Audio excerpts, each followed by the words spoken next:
RSS സ്ഥാപിതമാകുന്നതിന് മുൻപ് 1921 ഹെഡ്ഗേവാർ ജയിലിൽ പോയിട്ടുണ്ട്. ഖിലാഫത്ത് പ്രസ്ഥാന സമരകാലത്ത് അറസ്റ്റിലായ ഹെഡ്ഗേവാർ വലിയ പണം മുടക്കി അഭിഭാഷകനെ വാദിക്കാൻ വെച്ചു. അറസ്റ്റിലായാൽ കേസ് വാദിക്കരുത് എന്ന ഗാന്ധിജിയുടെ ആഹ്വാനം മറികടന്ന ഏക നേതാവായിരുന്നു ഹെഡ്ഗേവാർ.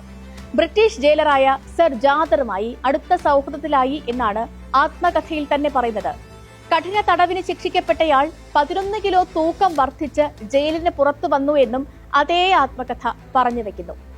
ഉപ്പ് സത്യാഗ്രഹത്തിൽ പങ്കെടുക്കരുത് എന്ന് ആഹ്വാനം ചെയ്തെങ്കിലും 1931 ഹെഡ്ഗേവാർ അറസ്റ്റിലായി ജയിലിലായി.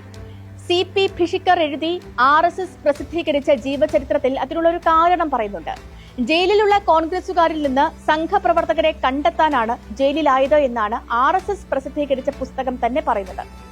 ഉപ്പ് സത്യാഗ്രഹത്തെ 100% തള്ളിക്കളഞ്ഞെങ്കിലും കോൺഗ്രസ് പ്രവർത്തകരെ സ്വാധീനിക്കാൻ പറ്റിയ സ്ഥലം ജയിലാണെന്ന് ഡോക്ടർ ജിക്ക് മനസ്സിലായി എന്നാണ് ജീവചരിത്രത്തിലെ വാചകം. ക്വിറ്റ് ഇന്ത്യ സമരത്തിലും പങ്കെടുക്കരുത് എന്ന് തന്നെയായിരുന്നു RSSന്റെ ആഹ്വാനം. ഗോൾവാൾക്കർ അത് തുറന്നു പറയുന്ന പുസ്തകം പ്രസിദ്ധീകരിച്ചതും RSS തന്നെയാണ്.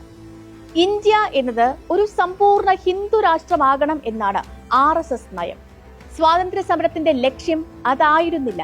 അതിനാൽ RSS പങ്കെടുത്തില്ല എന്നാണ് ആ പുസ്തകം പറയുന്നത്. മുസ്ലിങ്ങളും ക്രൈസ്തവരും ബൗദ്ധരും ജൈനരുമെല്ലാം ഉൾക്കൊള്ളുന്ന ഇന്ത്യ എന്ന ആശയത്തോടെ RSSന് ഒട്ടും യോജിപ്പുണ്ടായിരുന്നില്ല.